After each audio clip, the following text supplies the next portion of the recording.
Hi everyone, good morning. My name is Tara Paulose. I am the daughter of Reverend Father Paulose Peter and Uncle Paulose of St. Mary's White Plains Church. And I'm here to talk to you today about bone marrow transplantation. So this is a rather interesting topic, something that many of you may have never thought of before. The reason I'm talking about it today is because I had the wonderful opportunity to be a bone marrow donor just this past year. I had initially registered in 2004 with the National Marrow Donor Program, and they contacted me literally 11 years later in 2015 about being a donor for bone marrow harvest.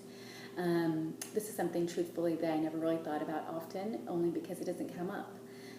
When I was 16 and got my first junior license or driver's license, the DMV asked me whether I was going to be an organ donor, to which I emphatically said yes.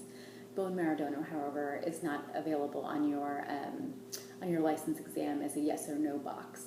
So admittedly, I never really thought about it, and I went ahead and registered in December of 2004. Now fast forward so many years later, I definitely had a lot of questions about this process and definitely some concerns. So today I hope to talk to you guys a little bit about some of the questions I had and hopefully answer some of your questions in that process. Most people often wonder, first, how exactly a bone marrow match is determined. So the way it works is that first you have to be registered as a donor, and what that process entails is that you need to go to Bone Marrow Drive, which I believe Grow will be having for you shortly. There what you do is you get the inside of your cheek swabbed. That means they go ahead and remove some cells. It's not a painful process at all. Then what they do is they run some tests on the cells they've collected, and they register that information on a virtual registry. Then what happens is that if a patient comes along who has a terrible blood cancer, such as leukemia or lymphoma, who has failed conventional treatment such as chemotherapy, their cancer doctor then might start looking for a bone marrow transplant for them, which is basically the last and only life-saving treatment they can have for their cancer. What will happen is that initially they'll reach out to their friends and their family, typically in their own ethnic group, because that is your greatest chance of finding a match. Now, beyond that, if they can't find a match, then they'll look to the National Marrow Donor Program to see if there is another anonymous match available. And that, for example, is the way I got involved in this.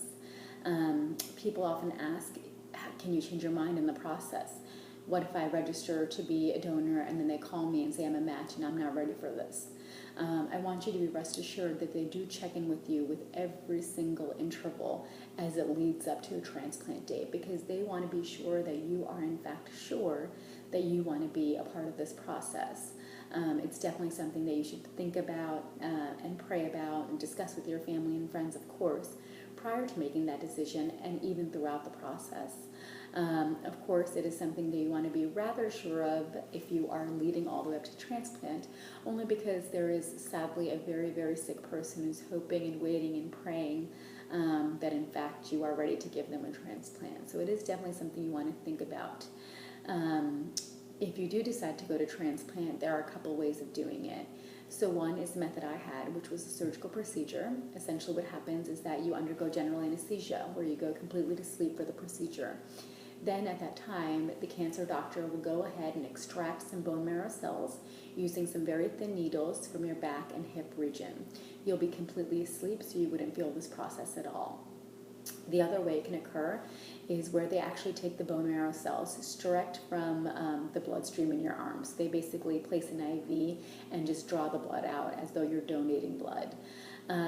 Either way, both processes are outpatient surgeries, which mean that you have the bone marrow extracted, and you can go home that very same day. So it's not that you have a long hospital stay thereafter.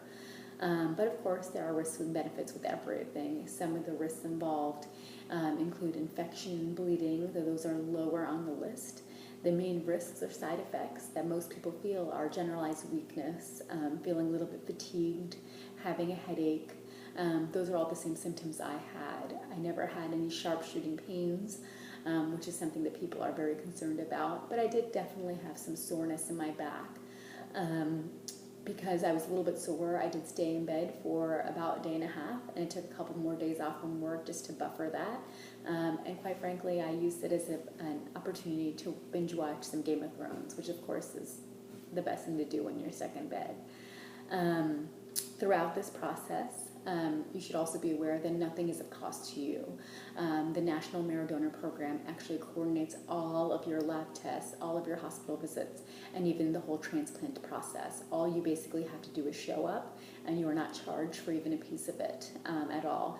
They are just extremely appreciative and thankful to you for your time as well as your donation.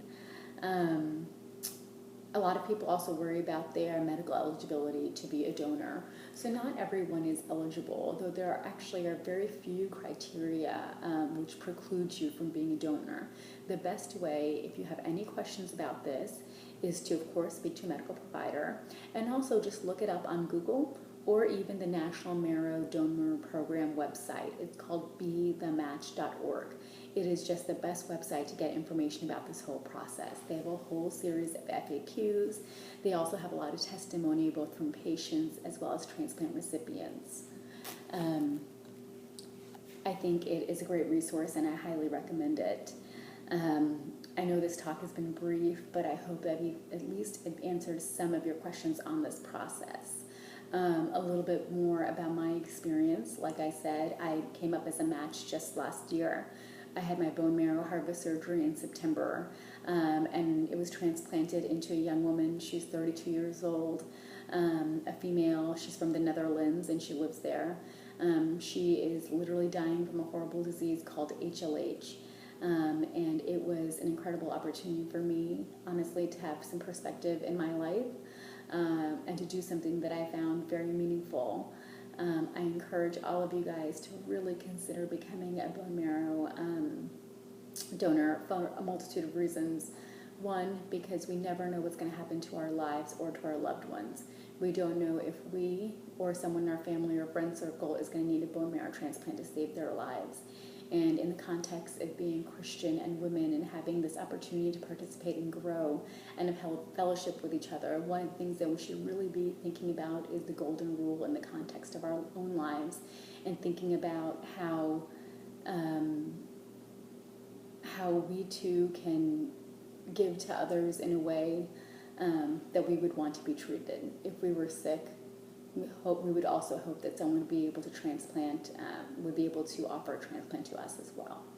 So anyway, I hope I answered at least some of your questions. I'm more than happy to talk to anyone about any lingering questions they have. You can certainly get my contact information from PNC. And I wish you guys a wonderful conference today. Take care and God bless. Hopefully see you at the next one.